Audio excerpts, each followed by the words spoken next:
never seen this time period in American history on film. 20 years before, Lewis and Clark has crossed the country with nobody else. It was an uncharted territory. This Northwest Territory was inhabited by indigenous people, the French and the English. It wasn't really America yet. Very little laws and rules. It became a place of great interest to in the fur trapping trade. Ultimately, it was a source of massive income, kind of like the pre-gold rush in a lot of ways. Tell me you got some kind of plan. We have a group of us, the fur trappers. It's this crazy hodgepodge of people from all over the place.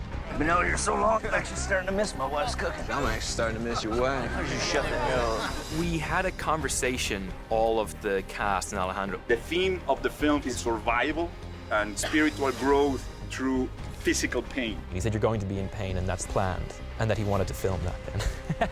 It's one of the many things that Alejandro put in place for us, meant for a real, more kind of immersive experience. We were all immersed in the wilderness. It was all around us. Everything has to pop as being real, because if you have a false moment, everything falls apart. The group has to move from being in control to being at the mercy of everything.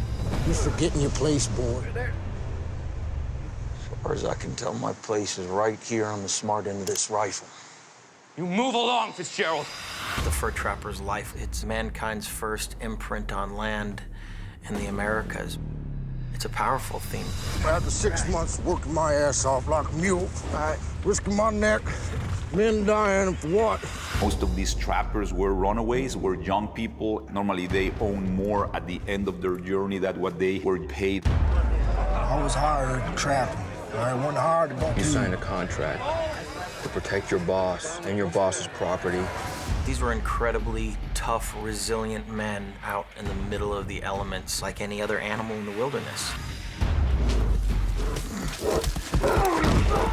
You're scaling a mountain at minus 20-degree weather. From an actor's perspective, there's nothing better to actually do that. A lot of these locations were incredibly difficult to get to, and we had a pretty massive crew that had to logistically move from location to locations through this really harsh winter landscape.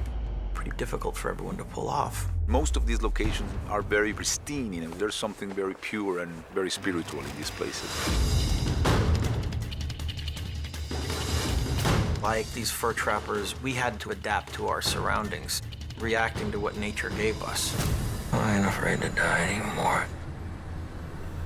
I've done it already.